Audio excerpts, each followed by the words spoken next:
Hello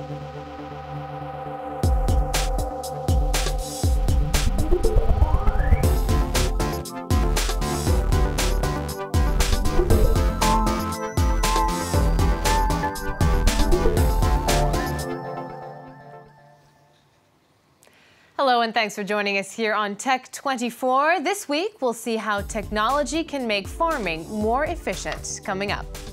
Saving energy and increasing output. That's the pledge from new high-tech farming tools that are revolutionizing agriculture for a price.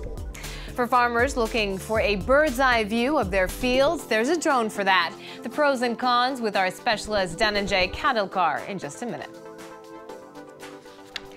But first, you might think flat-screen TVs have nothing in common with Caesar salad, but think again. Several tech companies are turning their focus to agriculture, and more specifically, vegetables, herbs, and salad. In Japan, Toshiba is growing 3 million bags of lettuce without sunlight or soil in a so-called clean factory farm that once housed an electronics plant. Our team in Tokyo checks it out. Toshiba is best known for its TV sets, its computers, and its semiconductors. But these days, one of the world's best-known electronics giants is exploring a new product category, salads. For the past few weeks, this Toshiba facility has been growing 8,000 salads a day. The vegetables are given as much high-tech, tender-loving care as any circuit board ever was, and hygiene measures are every bit as strict as they would be on an electronics production line. We wash and sterilize our hands, and then the pressure room in the clean room and outside are differentiated. So if any dust tries to come in, the pressure will not allow it.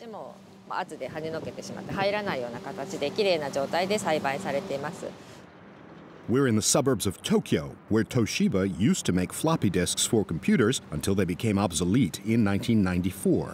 Today, the factory is being reborn, thanks to salads. They're grown without pesticide, under artificial lighting, in a totally controlled environment that uses Toshiba technologies.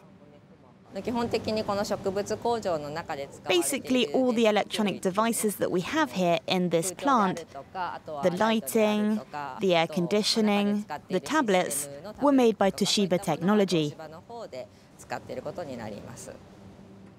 Noriaki Matsunaga used to supervise semiconductor production at Toshiba before heading up this indoor salad-growing facility. The change isn't as radical as it might seem. I was focusing on optimizing the temperature, light and chemicals when I was in charge of the semiconductor processing and development, and now it's the same.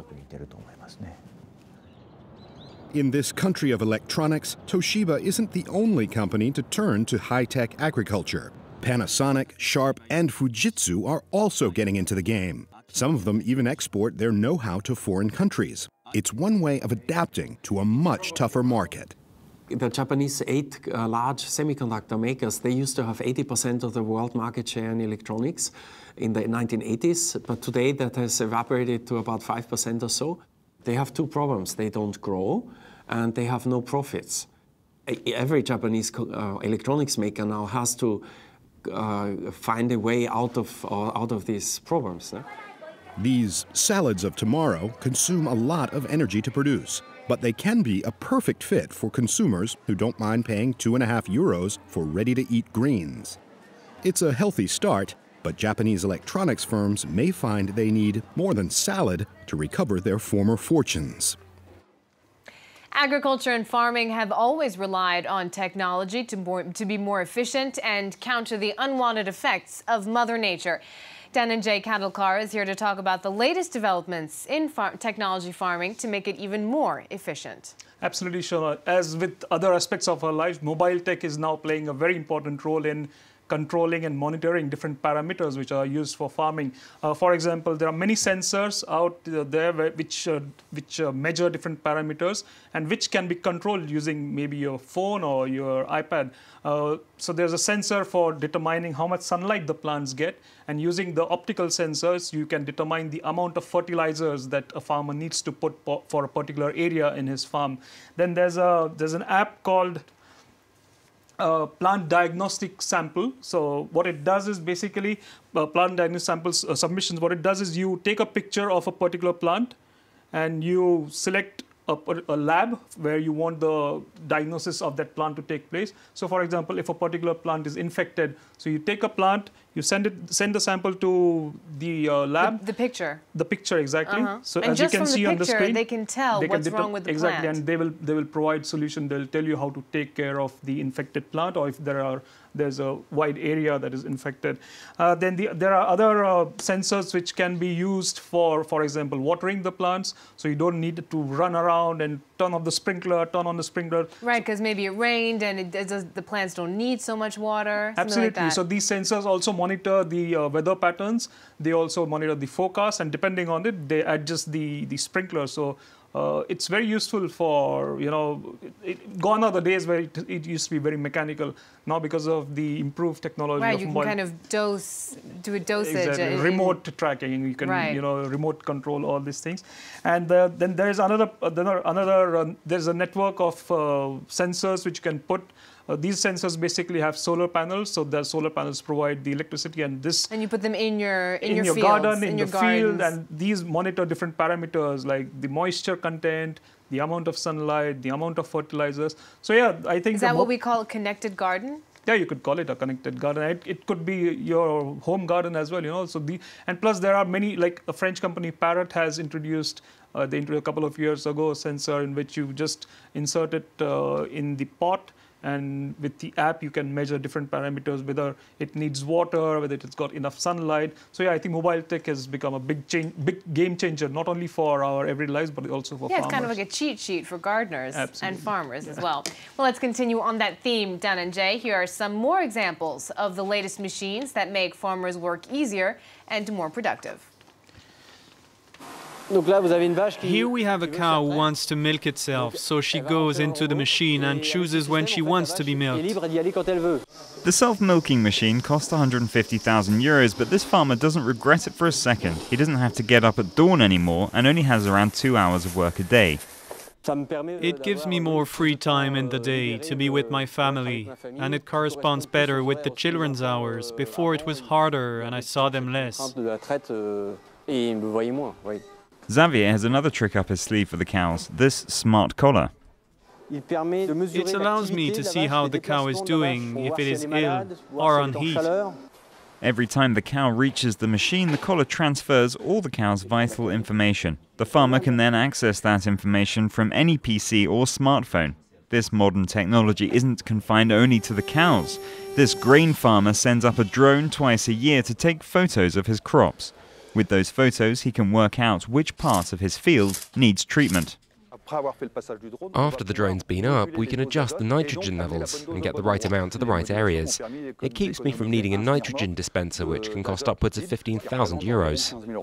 Farmers in France have discovered that adapting the latest technology on the market to their needs can save them plenty of money and time. There you can see I use the GPS and the tractor drives on its own. Thanks to this simple system, the farmer can be incredibly precise when ploughing, meaning that they can avoid fertilizing the same place twice. I save petrol, hours of work, and place seeds precisely within 5 centimeters. 1 in 5 farms across the country now use this cutting-edge equipment. And now it's time for Test 24.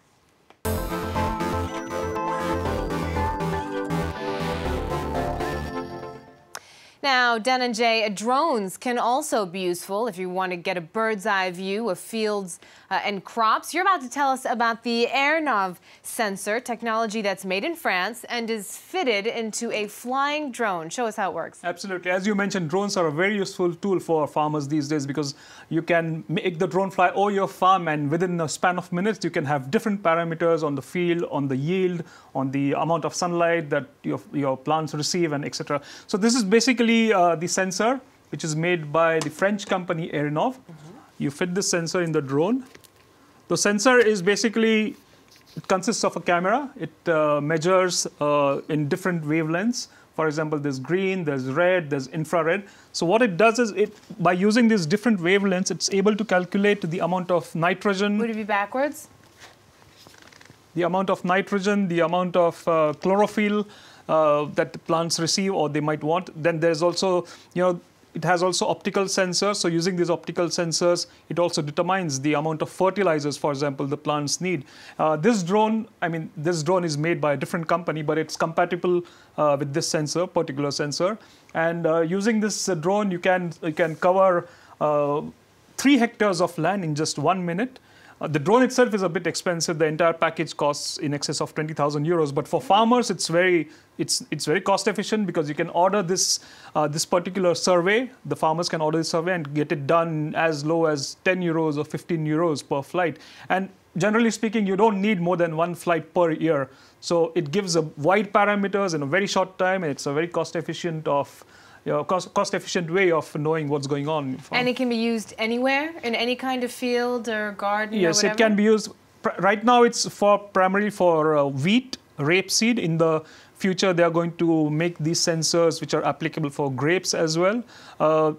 It can also be used for sunflower, for counting the number of sunflowers the field has, for counting the number of plants. Because normally the plants are, when they are planted, it's in a linear fashion, and after some time, maybe some get damaged. So using this, you can see which part or which portion is damaged, and you can have plenty of information in a very short time. Okay, seems very useful. Thank you so much, Dhananjay. That brings us to the end of our show. Be sure to look us up on Facebook or Twitter. Our hashtag is Tech24. Before we leave you, though, let's take a last look at animals and technology. This cat is playing on an iPad, and it looks like it's found the winning strategy. Thanks for watching.